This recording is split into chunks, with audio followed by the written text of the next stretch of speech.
दाङमा 3 वर्षीय बालिकालाई बलात्कारपछि भिरबाट खसालियो। बलात्कारपछि हत्या गर्न खोजेको आरोपमा प्रहरीद्वारा 1 जना पक्राउ। झापाको कचेना कवल गाउँपालिकामा 3 किशोरी एउटै रुखमा झुन्डिएको अवस्थामा फेला परे। छोरी फर्कने आशमा थिए परिवार। पाल्पामा बस दुर्घटना 6 जनाको मृत्यु, 16 जना घाइते। नागरिकता विधेयकका विषयमा नेतृत्वमाथि नेकपा माओवादी केन्द्रका नेता नारायण काजी श्रेष्ठको आक्रोश। वामपन्थी र समाजवादी शक्तिहरूको एउटै मोर्चा बनाएर निर्वाचनमा जानुपर्ने नेकपा एकीकृत समाजवादीका नेता झलनाथ खनालको भनाई। एसपीपीमा सहभागी नहुने भनेर अमेरिकालाई तत्काल पत्र पठाउन नेकपा एकीकृत समाजवादीका अध्यक्ष माधव कुमार नेपालको सुझाव। सभामुख र संसदीय समितिको निर्देशन सरकारले नसुनेको एमाले सांसद भीम रावलको भनाई। सङ्घ र प्रदेशको निर्वाचनको मिति घोषणा गर्न सांसद लालबाबु पण्डितको सरकारसँग माग। सत्तारूढ दलहरूको नेपाली कङ्ग्रेससँग दूरी नबढेको सांसद मीनबहादुर विश्वकर्माको भनाई। अधिकार प्राप्त गर्न महिलाले रचनात्मक आन्दोलन गर्नुपर्ने ऊर्जा जलस्रोत तथा सिंचाई मन्त्री पम्फा भुसालको टिप्पणी। सरकार सत्ता टिकाउनमा नै केन्द्रित रहेको राप्रपाका अध्यक्ष राजेन्द्र लिङदेनको ठोकुवा। संविधानको मर्ममाथि प्रहार हुने गरी चुनावी मुद्दा बन्न थालेको सांसद हृदेश त्रिपाठीको भनाई। मदन भण्डारीको नाममा कानुन बन्दै लाग्दा एमालेकै सांसदहरू अनुपस्थित। मध्य प्रदेशलाई सुक्खाग्रस्त क्षेत्र घोषणा गर्न सांसद रामबाबु कुमार यादवको भनाई। स्वास्थ्य बिमा कार्यक्रमको भुक्तानी नरोक्न सांसद डिला सङ्ग्रौलाको माग। घेराबन्दी भएको भन्दै प्रदेश नम्बर 1 को प्रदेश सभामा सांसदले मागे गुहार। नेपाल भ्रमण दशक घोषणा गर्ने नेपाल सरकारको तयारी। 11 एसपीको काज सरुवा, 7 जिल्लाका प्रहरी प्रमुख फेरिए। कोरोना संक्रमण बढ्यो, मास्क लगाएर मात्रै यात्रा गरौँ भन्दै यात्रुहरूलाई वायु सेवा कम्पनीको आग्रह। पाइलट अध्ययनका लागि नेपालमै स्कुल खोल्ने तयारी। सुन्दरी जलमा बेपत्ता किशोरको शव भेटियो। कास्कीका स्थानीय तहमा देखियो बेथिति। पोखरामा खाजामै 2.5 करोड रुपैयाँ खर्च। बालबालिकामा कडा ज्वरोको संक्रमण बढ्दै एडिनो भाइरसको आशंका। मौद्रिक नीतिपछि सेयर बजारमा देखियो हरियाली। 3% बढ्यो नेप्से। 11,000 पटक शरीर छेडेर स्कटल्यान्डकी 65 वर्षकी महिलाले बनाइन् विश्व कीर्तिमान। एलन मस्कसँगको सम्झौतामा ट्विटरले खर्च गर्यो 4.25 अर्ब रुपैयाँ। साफ अन्डर 20 च्याम्पियनसिप नेपालको लक्ष्य उपाधि जित्ने। साफ महिला च्याम्पियनसिपमा प्रशिक्षणमा बोलाइयो 58 खेलाडी। र समाचारको अन्त्यमा समाचार पार्टी हेल्थ टिप्स अन्तर्गत आज हामी यस्ता लक्षण देखिएमा सुन्ने क्षमता कम हुन सक्छ, कम हुन नदिन के गर्ने भन्ने विषयवस्तुमा जानकारी दिनेछौँ। हामीलाई अन्तिमसम्म हेर्नुहोला।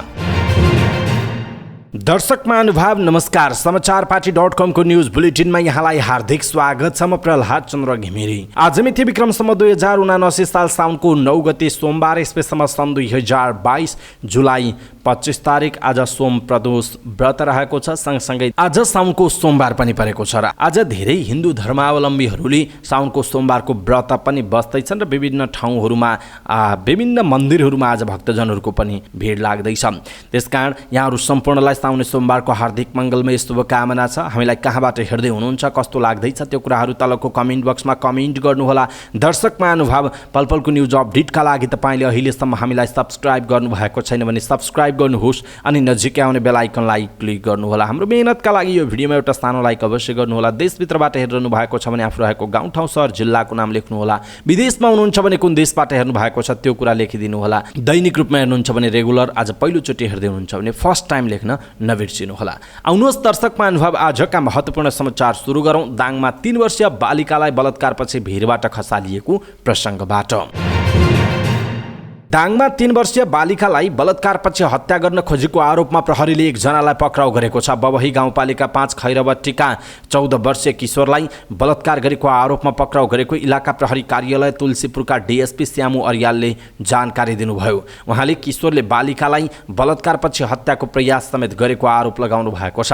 प्रहरीका अनुसार ती किशोरले बालिकालाई बलात्कारपछि 50 मिटर अग्लो भिरबाट खसालेका थिए। बालिका खेल्न लागेको समयमा मकैबारीमा लगेर ती किशोर बलात्कार गरेको प्रहरीको दाबी छ। बालिकालाई थप उपचारका लागि नेपालगञ्ज पठाइएको छ। घटनाबारे थप अनुसन्धान भइरहेको प्रहरीले जनाएको छ।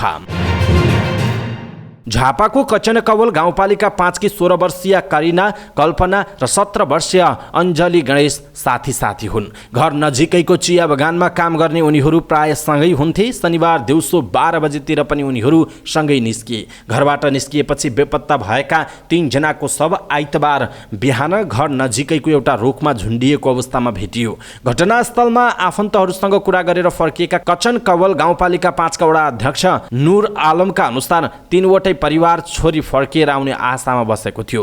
घर आउने आशामा फर्किएका आफन्तले आइतबार बिहान मृत्युको खबर पाए। दिउँसो 12 बजेसँगै हिँडेका कारण आफन्तको घरमा बस्दै होलान् भनेर परिवारले धेरै खोजी गरेनन्। आफन्तको घर पनि नजिकै रहेछ। उहाँले भन्नुभयो, आज बिहान चिया टिप्न जानेले रुखमा झुन्डिएको देखेछन्। उहाँका अनुसार घटनाको बारेमा स्थानीय बासिन्दा र प्रहरीले बिहान 7 बजे जानकारी पाएका थिए। घटनाका कारण गाउँ नै शोकमा डुबेको उहाँले बताउनु भएको छ।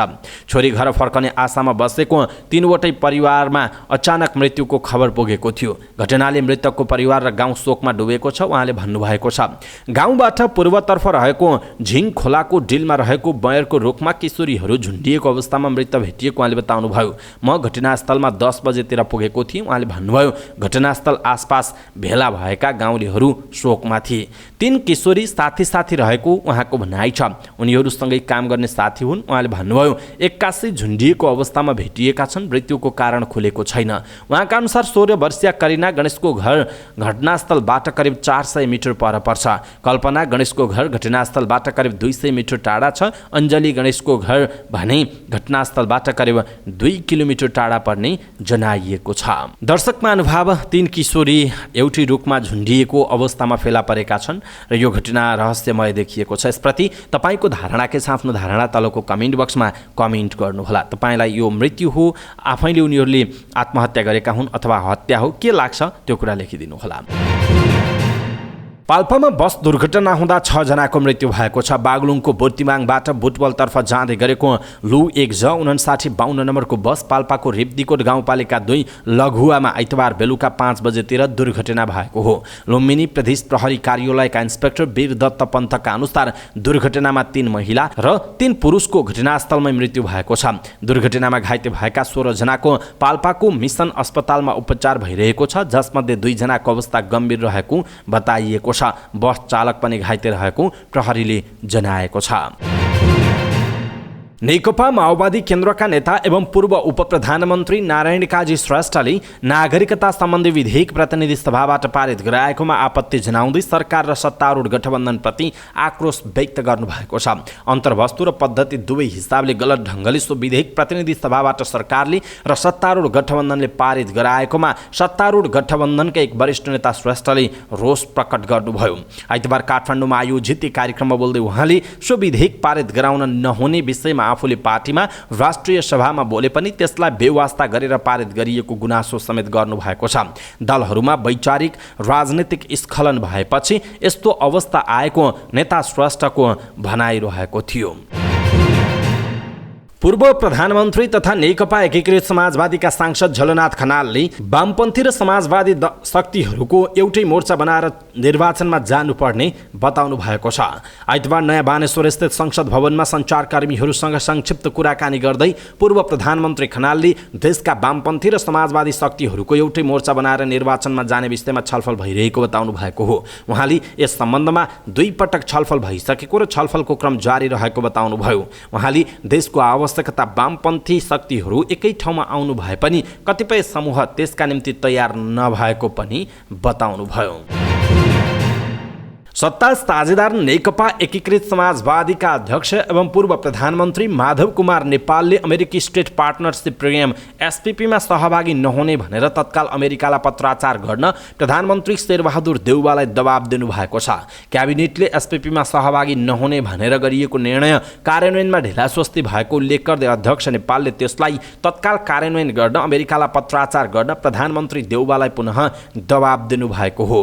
काठमाडौँमा आयोजित विश्वको राजनैतिक तनाव र नेपालको परिस्थिति विषयक विचार गोष्ठीमा बोल्दै उहाँले केही दिन अघि मात्रै आफू र माओवादी केन्द्रका अध्यक्ष पुष्पकमल दाहालले प्रधानमन्त्री देउवालाई भेटेरै एसपीपीमा सहभागी नहुने भनेर अमेरिकालाई पत्राचार गर्न आग्रह गरिएको पनि बताउनुभयो। अध्यक्ष नेपालले सो सम्बन्धी पत्राचार छिटो अमेरिकालाई पठाउन सरकारलाई दबाब दिन पनि आम नेपाली जनतालाई आह्वान गर्नुभएको छ। नेकपा एमालेका सांसद भीमबहादुर रावलले एसपीपीको सम्बन्धमा अमेरिकालाई पत्र लेखेको अवस्थाको बारेमा संसदलाई जानकारी दिन सरकारले आनाकानी गरेको बताउनु भएको छ। प्रतिनिधि सभाको बैठकको विशेष समयमा बोल्दै सांसद रावलले एसपीपी सम्झौता कार्यान्वयन नगर्ने सरकारको निर्णय अमेरिकालाई जानकारी नगराइएको बताउनु भएको छ। उहाँले पत्र पठाए नपठाएको सम्बन्धमा संसदमा जानकारी गराउन सभामुखले गरेको निर्देशन पनि सरकारले नमानेको बताउनुभयो। सभामुख र संसद समितिको निर्देशन सरकारले नसुनेको भन्दै उहाँले सरकारले श्रवण शक्ति गुमाएको टिप्पणी गर्नुभयो। उहाँले सरकारको श्रवण शक्ति गुमेकाले कानको उपचार आवश्यक भएको र जनताले चुनावमा कानको उपचार गर्ने विश्वास पनि व्यक्त गर्नुभएको छ। प्रतिनिधि सभा सदस्य लालबाबु पण्डितले सङ्घ र प्रदेशको निर्वाचन मिति घोषणा गर्न सरकारसँग माग गर्नुभएको छ। आइतबार प्रतिनिधि सभा बैठकको शून्य समयमा बोल्दै प्रतिनिधि सभा सदस्य पण्डितले सरकारले निर्वाचनको मिति घोषणा गर्न ढिलाइ गरेको प्रति असन्तुष्टि व्यक्त गर्नुभयो। उहाँले निर्वाचन नगरी गठबन्धन टिकाउनका लागि मिति घोषणा नगरिएको हो कि भन्ने आशंका व्यक्त गर्नुभयो। उहाँले निर्वाचन मिति घोषणा गर्न पनि माग गर्नुभएको छ। सत्तारूढ नेपाली कङ्ग्रेसका सचेतक मीन विश्वकर्माले सत्तारूढ दलहरूको नेपाली कङ्ग्रेससँग दूरी नबढेको बताउनुभयो। आइतबार नयाँ बानेश्वर स्थित संसद भवनमा सञ्चारकर्मीहरूसँग कुराकानी गर्दै कङ्ग्रेस सचेतक विश्वकर्माले सत्तारूढ दलहरूको नेपाली कङ्ग्रेससँग दूरी बढ्ने परिस्थिति नबनेको स्पष्ट पार्नुभयो। उहाँले 5 दलीय गठबन्धनबाट परिणाम उपलब्धिमूलक भएको प्रतिवेदन समेत सार्वजनिक भइसकेको उल्लेख गर्दै गठबन्धन टुट्छ कि भनेर चिन्ता गर्नुपर्ने अवस्था नरहेको पनि उल्लेख गर्नुभयो। सचेतक विश्वकर्माले सीट संख्याको कारणले अथवा निर्वाचन क्षेत्र छनौटको कारणले गठबन्धन नभत्कने पनि विश्वास व्यक्त गर्नुभएको छ। ऊर्जा जलस्रोत तथा सिंचाई मन्त्री पम्फा भुसालले आफ्नो अधिकार प्राप्त गर्न महिलाले रचनात्मक आन्दोलन गर्नुपर्ने बताउनु भएको छ। काठमाडौँमा मनिषा आचार्यद्वारा लिखित छोरी उपन्यास विमोचन कार्यक्रममा बोल्दै मन्त्री भुसालले यस्तो बताउनु भएको हो। उहाँले 17% महिला अझ अधिकार पाउनबाट वञ्चित रहेको भन्दै महिलाले रचनात्मक आन्दोलन गर्नुपर्ने बताउनु भयो। उहाँले संविधान र कानुनमा 33% महिला अधिकार भनिए पनि अझै 17% महिला अधिकारबाट वञ्चित रहेको बताउनु भयो। उहाँले अधिकार खोज्नु महिलाहरूको राजनीतिक कानुनी अधिकार भएको दाबी गर्नु भएको छ। मन्त्री भुसालले संविधान र कानुनले सम्पत्तिको हकमा महिला पुरुष दुवैलाई समान अधिकार दिए पनि व्यवहारमा लागू नभएको जिकिर गर्नु भएको छ। उहाँले मुलुकमा 10 वर्षे जनयुद्ध लडेर गणतन्त्र ल्याएर देशमा राजा हटाएको भन्दै जन्मिँदै मालिक हुने छोरा, घरको मालिक हुने पुरुष र घर घरमा राजा र युवा राजा बन्ने अवस्था नभएको बताउनु भएको छ। राष्ट्रिय प्रजातन्त्र पार्टीका अध्यक्ष राजेन्द्र लिङदेनले अहिलेको सरकार सत्ता टिकाउनमै केन्द्रित रहेको आरोप लगाउनुभयो। नेपाल प्राज्ञिक परिषद केन्द्रीय कार्य समितिले नेपालको वर्तमान अवस्था तथा वैकल्पिक मार्गचित्रको आवश्यकता विषयक विचार गोष्ठीलाई सम्बोधन गर्दै उहाँले यस्तो आरोप लगाउनु भएको हो। अध्यक्ष लिङदेनले अहिले देशको परिस्थिति सामान्य आँखाले देखे जस्तो नरहेको उल्लेख गर्दै देश पूर्ण रूपले अभिभावकविहीन भएको बताउनुभयो। उहाँले अहिलेको सरकारका लागि भ्रष्टाचार र बजेट निर्माणमा अनाधिकृत व्यक्तिलाई प्रवेश गराएर करका दर हेरफेर गर्ने लगायतका विषयहरू सामान्य विषय बनेको बताउनुभयो। लिङदेनले नेपाली जनताको चाहना विपरीत एमसीसी एसपीपी सम्झौता गर्ने र देशलाई कमजोर बनाउने काम भइरहेको बताउनुभयो। उहाँले कुनै पनि बेला देशले आफ्नो अस्तित्व गुमाउन सक्ने अवस्था देखिन थालेको भन्दै चिन्ता व्यक्त गर्नुभयो। लिङदेनले देशलाई दुर्घटनाबाट बचाउन सचेत नेपालीहरू एकजुट हुनुपर्ने बेला भएको स्पष्ट पार्नुभयो। उहाँले अहिले सत्तामा रहेका दल र नेतृत्वहरूबाट देश विकास र सुधार हुन नसक्ने भन्दै राजनीतिमा नै परिवर्तन गर्न जरुरी रहेको बताउनुभयो। लिङदेनले देशमा रहेका विद्यमान समस्याको समाधान पूर्ण समानुपातिक सांसद अभिभावकीय संस्थाको रूपमा राजा प्रत्यक्ष निर्वाचित प्रधानमन्त्री रहेको बताउनुभयो। उहाँले आफ्नो पार्टी आउने प्रदेश र प्रतिनिधि सभाको निर्वाचनमा यो मुद्दालाई प्रमुख विषय बनाएर जनताको बीचमा जाने उद्घोष गर्नुभयो। उहाँले अहिलेको सरकारको बाटोलाई पतनको बाटोको रूपमा पनि चित्रण गर्नुभएको छ। प्रतिनिधि सभा सदस्य हृदय त्रिपाठीले ठूला राजनीतिक दलहरूले संविधानको स्तम्भमाथि प्रहार हुने गरी आगामी निर्वाचनको चुनावी मुद्दा बनाउन लागेको बताउनुभयो। प्रतिनिधि सभा बैठकको विशेष समयमा बोल्दै प्रतिनिधि सभा सदस्य त्रिपाठीले आगामी सङ्घ र प्रदेशको निर्वाचनमा संविधानको मर्ममाथि प्रहार हुने गरी चुनावी मुद्दा बन्न लागेको बताउनु भएको हो। उहाँले ठूला राजनीतिक दलहरू संघीयताको खारेजी, गणतन्त्रमाथि प्रहार, धर्मनिरपेक्षतामाथि प्रहार र 2 दलीय व्यवस्थाको वकालत गरेर निर्वाचनमा जान लागेको आरोप लगाउनुभयो। उहाँले दलहरू प्रतिगामी नारामा लिप्त भएको बताउनुभयो। उहाँले यस्तो मुद्दाले लोकतन्त्र जोखिममा पर्ने पनि बताउनु भएको छ। आइतबार संघीय संसदले मदन भण्डारी विज्ञान तथा प्रविधि विश्वविद्यालय ऐन बनाउँदै थियो, तर मदन भण्डारीका काम कारबाहीलाई देखाएर राजनीति गर्दै आएका नेकपा एमालेका सांसदहरू नै अनुपस्थित हुँदा ऐन बन्ने अन्तिम चरणको संसदीय प्रक्रिया नै रोकिन पुगेको छ। मदन भण्डारीलाई आदर्श व्यक्तिका रूपमा चित्रित गर्दै यो विधेयक तत्कालीन केपी शर्मा ओली नेतृत्वको सरकारले 2076 सालको साउन 12 गते ल्याएको थियो, जसलाई संघीय संसदका दुवै हाउस प्रतिनिधि सभा र राष्ट्रिय सभाले पारित गरिसकेको छ। आइतबार प्रतिनिधि सभाले राष्ट्रिय सभामा भएको संशोधन स्वीकार गरेर सभामुख हुँदै राष्ट्रपति कहाँ प्रमाणीकरणका लागि पठाउने तयारी गरेको थियो, तर अन्तिम चरणको प्रक्रियामा गणपूरक संख्या नपुग्दा यो विषय अगाडि बढ्न सकेन। प्रतिनिधि सभामा एमाले एक्लैको 98 जना सांसद छन्। मदन भण्डारी विज्ञान तथा प्रविधि विश्वविद्यालय विधेयक पारित गर्न लाग्दा नेपाल मजदुर किसान पार्टीका सांसद प्रेम सुवालले गणपूरक संख्या यकिन गर्न माग गर्नुभयो। सांसद संख्या गन्दा जम्मा 57 जना सांसद उपस्थित रहेका थिए। गणपूरक संख्या नपुगेपछि सभामुख अग्निप्रसाद सापकोटाले प्रतिनिधि सभाको बैठक 2 दिनका लागि स्थगित गर्नुभयो। प्रतिनिधि सभाको अर्को बैठक साउनको 10 गते मङ्गलबार दिउँसो 1 बजे बस्ने बताइएको छ। अर्थात् मदन भण्डारीको नाममा बन्नै लागेको कानुन एमालेकै सांसद अनुपस्थित हुँदा केही दिन पर धकेलिन पुगेको छ। अनलाइन खबरमा मदन भण्डारीको नाममा कानुन बन्नै लाग्दा एमालेकै सांसद अनुपस्थित भनेर यो समाचार लेखिएको छ। हामीले यहाँहरुमाझ प्रस्तुत गर्यौं। कस्तो लाग्यो आफ्नो धारणा तलको कमेन्ट बक्समा कमेन्ट गर्नुहोला। जनता समाजवादी पार्टी नेपालका सांसद रामबाबु कुमार यादवले मध्य प्रदेशलाई सुक्खाग्रस्त क्षेत्र घोषणा गर्न माग गर्नुभएको छ। प्रतिनिधि सभा बैठकको विशेष समयमा बोल्दै सांसद यादवले खेतीको समयमा पानी नपरेर मध्य प्रदेशका किसानहरू समस्यामा परेको बताउनुभयो। उहाँले मध्य प्रदेशलाई सुक्खाग्रस्त क्षेत्र घोषणा गर्न माग गर्नुभयो। उहाँले बन्द रहेका नहरहरू सञ्चालन गर्न, बन्द भएका डिप ट्युबवेलहरू मोटर जडान गरी सञ्चालन गर्न र विद्युतको जडान गर्न पनि सरकारको ध्यान आकर्षण गराउनुभयो। उहाँले किसानलाई पूर्ण रूपमा विद्युत छुट गराउनु पर्ने पनि बताउनु भएको छ। नेपाली कांग्रेसकी सांसद डाक्टर डिला संग्रौला पन्तले स्वास्थ्य बीमा कार्यक्रममा देखिएको समस्या तत्काल समाधान गर्न सरकारसँग माग गर्नुभएको छ। प्रतिनिधि सभा बैठकको विशेष समयमा बोल्दै सांसद पन्तले स्वास्थ्य बीमा कार्यक्रम बापत सरकारले दिनुपर्ने भुक्तानी प्राप्त नगरेका कारण सरकारी अस्पतालहरूले उक्त कार्यक्रम स्थगित गरिरहेको बताउनुभयो। उहाँले बीमा कार्यक्रममा देखिएको यस प्रकारको समस्याको तत्काल समाधान गर्न सरकारको ध्यान आकर्षण गराउनुभयो। उहाँले सरकारको अलमलका कारण लोकप्रिय स्वास्थ्य बीमा कार्यक्रमको भविष्यमाथि पनि प्रश्न उठेको बताउनुभयो। प्रदेश नम्बर 1 का प्रदेशसभा सदस्य सर्वधोज सावाले प्रदेश नामाकरणका विषयमा सांसदलाई घेराबन्दी गरिएको भन्दै गुहार माग्नु भएको छ। आइतबार प्रदेशसभा बैठकमा बोल्दै उहाँले नामाकरणको विषयलाई लिएर प्रदेश सांसदलाई घर र बाटोमा समेत घेराबन्दी भएको बताउनुभयो। गुहार गुहार गुहार भन्न चाहन्छु उहाँले प्रदेशसभा बैठकमा भन्नुभयो, किनकि हामीलाई अहिले बलिको बोका पाठापाठी बनाउन खोजिएको छ। उहाँले अघि भन्नुभयो, कोही समूहले भन्नुहुन्छ कोशी राख्नुहोस् नत्र आउँदो चुनावमा पहिचानवादी आदिवासी शून्य बनाइदिन्छु, अर्को समूहले भन्छ किराँतले मुवान राखेनौ भने आउँदो चुनावमा कोशीमा बगाइदिन्छु, हामी घेराबन्दीमा परिरहेका छौँ उहाँको भनाइ छ। सांसद सावाले प्रदेश 1 का प्रदेशसभा सदस्यहरू अप्ठ्यारो परिस्थितिमा रहेको भन्दै प्रदेशसभा नियमावली संशोधन गरेर नामका विषयमा गोप्य मतदानको व्यवस्था गर्न माग गर्नुभएको छ।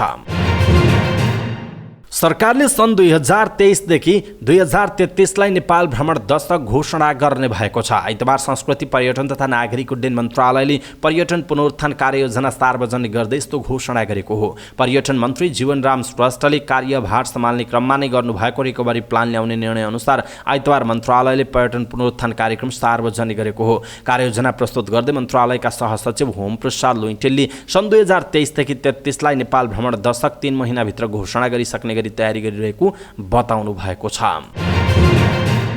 नेपाल प्रहरीका 11 जना प्रहरी उपरीक्षक एसपी कास सरुवा भएको छ। आइतबार भएको कास सरुवामा 7 जिल्लाका प्रहरी प्रमुख फेरिएका छन्। सरुवाको सूची अनुसार कास्कीमा अजय केसी, भक्तपुरमा प्रजित केसी, बारामा होविन्द्र बोगटी, मकवानपुरमा वामदेव गौतम, रौतहटमा वीरबहादुर बुढा मगर, कपिलवस्तुमा प्रेमबहादुर बस्नेत र डोटीमा दिलीप घिमिरे पठाइएको प्रहरी प्रधान कार्यालयले जनाएको छ।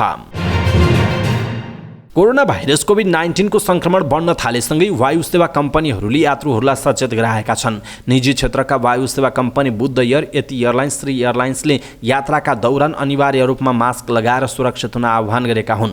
हवाई यात्राका दौरान तोकिएका सुरक्षा सतर्कताका मापदण्ड अनिवार्य रूपमा पालना गरी आफू र अन्य यात्रुलाई समेत सुरक्षित बनाउन वायु सेवा कम्पनीले आग्रह गरेका हुन्। कम्पनीहरूले आफ्ना सम्पूर्ण उडानमा स्वास्थ्य सम्बन्धी मापदण्डको पालना गरी सञ्चालन भइरहेको समेत उल्लेख गरेका छन्। पछिल्लो केही साता यता नेपालमा कोरोना संक्रमण बढ्दै गएको छ। यसले बढी भिडभाड हुने क्षेत्रमा जोखिम बढाएको उल्लेख गरिएको छ। नेपालमा विमान चालक र अन्य जनशक्ति बन्न आवश्यक अध्ययनका लागि अहिले विदेश जानुपर्ने बाध्यता छ। सो बाध्यतालाई न्यूनीकरण गर्न सरकारले नेपालमै फ्लाइङ स्कुल खोल्ने तयारी गरेको छ। संस्कृति, पर्यटन तथा नागरिक उड्डयन मन्त्रालयले पर्यटन पुनरुत्थान कार्ययोजना सार्वजनिक गरेको छ, जसमा आगामी 6 महिनाभित्र फ्लाइङ स्कुल सञ्चालनको प्रक्रिया अगाडि बढाउने उल्लेख गरिएको छ। मन्त्रालयका अनुसार नेपालको पर्यटन क्षेत्रमा चाहिने आवश्यक जनशक्ति उत्पादन गर्न अन्तर्राष्ट्रिय स्तरको फ्लाइङ स्कुल खोलिने बताइएको छ।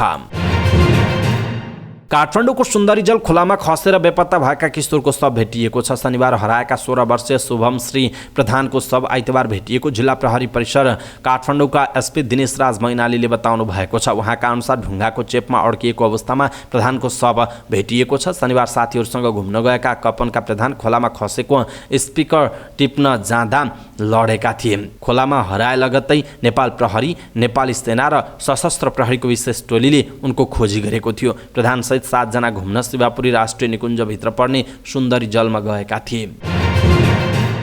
स्थानीय तहमा खाजा तथा भत्ताका नाममा कसरी मनोमानी चलिरहेको छ भन्ने उदाहरण कास्कीका स्थानीय तहमा हेरे पुग्छ। महालेखा परीक्षकले हालै सार्वजनिक गरेको प्रतिवेदनका अनुसार कास्कीका स्थानीय तहमा भत्ता तथा खाजा खर्चको नाममा करोडौँ रुपियाँ अनियमितता भएको खुलेको छ। पोखरा महानगरपालिकाले गएको आर्थिक वर्षमा खाजामै 2.5 करोड रुपियाँ खर्च गरेको महालेखाले उल्लेख गरेको छ। विविध शीर्षकमा छुट्याइएको बजेटबाट महानगरले 2,40,15,000 रुपियाँ खाजामा मात्रै खर्च गरेको बिल उपलब्ध गराएको छ। तर त्यति धेरै खर्च कसरी र कुन प्रयोजनमा गरियो त्यसबारे भने प्रष्ट विवरण दिन नसकेको महालेखाको प्रतिवेदनमा उल्लेख गरिएको छ। तत्कालीन मेयर मानबहादुर झिसीको पालामा पोखरामा भएको राष्ट्रिय मेयर साइक्लिङ प्रतियोगितामा पनि खाजा खानामा अस्वाभाविक खर्च भएको महालेखाले जनाएको छ। कुल 22 लाख खर्च भएको उक्त प्रतियोगितामा खाना र खाजामा मात्र 5.5 लाख रुपियाँ खर्च भएको जनाइएको छ। महाराजगञ्ज स्थित कान्ति बाल अस्पतालमा ज्वरोका बिरामी बढेका छन्। पछिल्लो केही दिन यता ओपीडी बहिरङ्ग तथा आकस्मिक कक्षमा भाइरल जीवाणुको संक्रमणले गर्दा ज्वरो आएका बालबालिकाको संख्या बढ्न थालेको अस्पतालका निर्देशक डाक्टर युवानिधि बसौलाले बताउनुभयो। अस्पताल प्रशासनको तथ्याङ्क अनुसार ओपीडीमा दैनिक 900 भन्दा बढी र आकस्मिक कक्षमा 300 को हाराहारीमा बिरामी आउने गरेका छन्। चिकित्सकहरूका अनुसार अस्पतालमा ओपीडी सेवा लिन आउने बालबालिका मध्ये 50% भाइरल ज्वरो देखिएको छ। ज्वरो आउने, आँखा पाक्ने, घाँटी दुख्ने, शरीर दुख्ने जस्ता समस्या देखा परेको डाक्टर बसौलाले बताउनुभयो। चिकित्सकहरूका अनुसार एडिनो भाइरसले गर्दा बालबालिकाको एकातिरको आँखा पाक्ने, रोगाखोकी, कडा ज्वरो, निमोनिया गराउने तथा जेन्डिस गराउने हुन्छ। अस्पतालमा बढी भिडभाड बढेपछि केही मिल्दोजुल्दो लक्षण भएकाले एडिनो भाइरसको आशंका गरिएको अस्पतालका बालरोग विशेषज्ञ डाक्टर रामहरि चापागाईले बताउनु भएको छ। मौद्रिक नीति पछिको पहिलो कारोबारको दिन शेयर बजारमा हरियाली छाएको छ। साताको पहिलो कारोबारको दिन आइतबार बजार परिसूचक नेप्से 3% भन्दा माथिले वृद्धि भएको छ। आइतबार नेप्से 61.05 अङ्क 3.03%ले वृद्धि भएर 2078.51 अङ्कमा बन्द भएको छ। नेप्सेसँगै सबै उपसूचकमा हरियाली हुँदा कारोबार रकम पनि बढेको छ। आइतबार वित्त कम्पनी उपसमूहक सर्वाधिक 7.22%ले वृद्धि हुँदा विकास बैंकको उपसूचक 5.10% बढेको छ। त्यस्तै हाइड्रो पावर, लघुवित्त, अन्य र व्यापार क्षेत्रका कम्पनीको शेयर मूल्य तुलनात्मक रूपमा उच्च वृद्धि भएको जनाइएको छ। नेप्सेसँगै कारोबार रकम पनि बढेर आइतबार बजारमा 2,73,09,00,000 कारोबार भएको छ, जसमध्ये शिवम सिमेन्टको मात्र 39,71,00,000 कारोबार हुँदा नेपाल पुनर्बीमा कम्पनीको 6,83,00,000 कारोबार भएको जनाइएको छ। अब अन्तर्राष्ट्रिय समाचार। संसारमा धेरै मानिसहरू आफ्नो अनौठो सोखका कारण चर्चित बनेका छन्। त्यसमध्येकी एक महिलाले आफ्नो शरीरलाई 11,000 पटक प्वाल पारेर विश्व कीर्तिमान कायम गरेकी छिन्। स्कटल्यान्डको एडिनबर्गमा बस्ने 65 वर्षकी इलेन डेभिडसनलाई झ्वाट्ट देख्दा जो कोही पनि डराउन सक्छ। उनले आफ्नो शरीरलाई 11,300 पटक छेडाएकी छिन्। इलेनले पहिलो पटक सन् 1997 शरीरमा पियर्सिङ अर्थात् छेडेकी थिइन्। सन् 2019 उनको शरीरमा छेदको संख्या 11,000 नागेको थियो। त्यसपछि उनले निरन्तर शरीर छेड्दै आएकी छिन्। ऐनले 25 वर्षको उमेरमा आफ्नो शरीरमा यति धेरै छेद बनाइन् कि उनले विश्व रेकर्ड नै कायम गरिन्। सन् 2019 मा 11,003वटा छेद शरीरमा बनाएर उनले गिनिज बुकमा आफ्नो नाम दर्ज गराएकी थिइन्। उनको अनुहार र शरीर निकै भयानक देखिन्छ, तर उनी आफ्नो लुक्सदेखि निकै खुसी रहेको बताइएको छ। विश्वका सबैभन्दा धनी व्यक्ति एलन मस्कले ट्विटर कम्पनी खरिद गर्ने समझदारी एकतर्फी रूपमा भङ्ग गरिसकेका छन्। तर मस्कसँगको उक्त सम्झौताका क्रममा 3 महिनाको अवधिमा आफूले $3 करोड 30 लाख अर्थात् झन्डै 4 करोड 20 लाख रुपैयाँ बराबरको रकम खर्च गरेको ट्विटरले जनाएको छ। उक्त खर्च गत अप्रिलदेखि जुन महिना बीचको अवधिमा भएको ट्विटरले उल्लेख गरेको छ। तर खरिद बिक्रीको प्रक्रियाका विषयमा अदालतमा मुद्दा रहेकाले यस विषयमा ट्विटरले विस्तृत विवरण खुलाएको छैन। त्यस अवधिमा मासिक सक्रिय प्रयोगकर्ताको संख्या बढेर 23 करोड 70 लाख पुगेको भए पनि कम्पनीले $27 करोड खुद घाटा बेहोरेको र उक्त घाटा अपेक्षाभन्दा बढी रहेको ट्विटरले सार्वजनिक गरेको पछिल्लो त्रैमासिक रिपोर्टमा उल्लेख गरिएको छ। एलन मस्कले ट्विटर खरिदको सम्झौता भङ्ग गर्ने निर्णय गरेको विरुद्धमा ट्विटर कम्पनी अदालत पुगेको छ र यस मुद्दाको पेशी अक्टोबरमा तोकिएको छ। अब खेल समाचार। सोमबारदेखि भारतको भुवनेश्वरमा सुरु हुने साफ अन्डर-20 च्याम्पियनसिपको पहिलो खेलमा मालदिप्ससँग नेपालले खेल्दैछ। राउन्ड रोबिङका आधारमा खेलाइने च्याम्पियनसिपमा नेपालको लक्ष्य मालदिप्स विरुद्ध 3 अङ्क जोड्नु रहेको छ। नेपाल र मालदिप्स बीचको भुवनेश्वरको कालिङ्गा रङ्गशालामा नेपाली समयअनुसार अपराह्न 4 बजे खेल हुनेछ। भुवनेश्वरमा आइतबार भएको प्री म्याच कन्फरेन्समा नेपाली टोलीका कप्तान आयुष कलानले प्रतियोगिताका लागि तयारी भएको र जितका लागि खेल्ने बताएका छन्। नेपालको लक्ष्य 3 अङ्क भएको बताइएको छ। आगामी भदौको 21 गतेदेखि असोजको 3 गतेसम्म नेपालमा आयोजना हुने साफ महिला च्याम्पियनसिपका लागि प्रारम्भिक चरणमा 58 खेलाडीलाई प्रशिक्षणमा बोलाइएको छ। मुख्य प्रशिक्षक कुमार थापाले 58 खेलाडीलाई क्लोज क्याम्पमा बोलाएको अखिल नेपाल फुटबल सङ्घ एन्फाले जनाएको छ। क्लोज क्याम्प आजदेखि सुरु हुनेछ। लगातार दोस्रो पटक नेपालमा साफ महिला च्याम्पियनसिप हुन लागेको छ। च्याम्पियनसिपमा आयोजक नेपालसहित 5 पटकको विजेता भारत, बङ्गलादेश, श्रीलङ्का, पाकिस्तान, मालदिप्स र भुटानले प्रतिस्पर्धा गर्ने जनाइएको छ। समाचार पार्टी न्युज बुलेटिनमा पालो भएको छ समाचार पार्टी हेल्थ टिप्स। आजको समाचार पार्टी हेल्थ टिप्समा हामीले यी लक्षण देखिएमा सुन्ने क्षमता कम हुन सक्छ, कम हुन नदिन के गर्ने भन्ने विषयवस्तुमा हामी जानकारी दिनेछौँ। हामीलाई अन्तिम समय हेर्नुहोला। सबै नेपालीहरू माझ पुर्याउनका लागि यो भिडियोलाई सक्दो सेयर गर्नुहोला। यस्ता लक्षण देखिए भने तपाईँले याद गर्नुपर्छ अथवा सुन्ने क्षमता श्रवण शक्ति कम हुन सक्छ। जस्तो अरूको कुरा नबुझेर बारम्बार कुरा दोहोर्याउन अनुरोध गर्नु, टेलिफोनमा कुरा गर्न गाह्रो हुनु, चराचुरुङ्गीको आवाज नसुन्नु, कान कराउनु, बोलेको सुन्नु तर नबुझ्नु, अरूसँग कुरा गर्दा ठुलो स्वरमा कुरा गर्नु, धेरै हल्ला भएको ठाउँमा कुरा गर्न गाह्रो हुनु, रेडियो सुन्दा टेलिभिजन हेर्दा चर्को आवाज बनाउनु, कान सुन्ने क्षमता कम हुनुको लक्षण हो। त्यसो त श्रवण शक्ति कम हुन नदिने उपायहरू के हुन् त? पहिलो नम्बरमा छ चर्को ध्वनि भएको क्षेत्रमा काम गर्दा कपास अर्थात् इयर प्लगको प्रयोग गरौँ। मोबाइल फोन धेरै र लामो समयसम्म प्रयोग नगरौँ। हेडफोनबाट गीत सुन्दा चर्को आवाजमा नसुनौँ। जथाभावी सवारी साधनको हर्न नबजाउँ। ठुलो आवाज भएको ठाउँमा लामो समयसम्म नबसौँ। नियमित व्यायाम गरौँ। अरूलाई चर्को ध्वनिबाट हुन सक्ने असरको बारेमा जानकारी दिउँ र त्यसबाट बच्ने उपाय सिकाउँ। क्लब, पार्टी, प्यालेस, डान्स बारमा चर्को ध्वनिलाई व्यवस्थित गरौँ। आफ्नो श्रवण शक्तिमा कमी आएको महसुस भएमा समयमा नै परीक्षण तथा उपचार गराउने गर्नुपर्दछ। आज हामीले यहाँहरूलाई यस्ता लक्षण देखिएमा सुन्ने क्षमता कम हुन सक्छ, कम हुन नदिन के गर्ने त भनेर जानकारी गरायौँ। कस्तो लाग्यो आफ्नो धारणा तलको कमेन्ट बक्समा कमेन्ट गर्नुहोला। सबै नेपालीहरू माझ पुर्याउनलाई यो भिडियो सक्दो सेयर गर्न नबिर्सिनुहोला। हवस् त दर्शक महानुभाव, आजका महत्त्वपूर्ण समाचार ब्रेकिङ न्युज अपडेटहरू यति नै। हामीले प्रस्तुत गरेका यी समाचारहरूप्रति तपाईँको धारणा के छ? आफ्नो धारणा तलको कमेन्ट बक्समा कमेन्ट गर्नुहोला। हाम्रो मेहनतका लागि यो भिडियोमा एउटा सानो लाइक अवश्य गर्नुहोला। दर्शक महानुभाव, पल पलको न्युज अपडेटका लागि हाम्रो च्यानललाई तपाईँले अहिलेसम्म सब्सक्राइब गर्नुभएको छैन भने कृपया सब्सक्राइब गर्नुहोस् अनि नजिकै आउने बेल आइकनलाई क्लिक गर्नुहोला। पल पलको न्युज अपडेटका साथ फेरि हाम्रो भेट हुनेछ। तपाईँ समाचार पार्टी हेर्दै गर्नुहोस्। नमस्कार।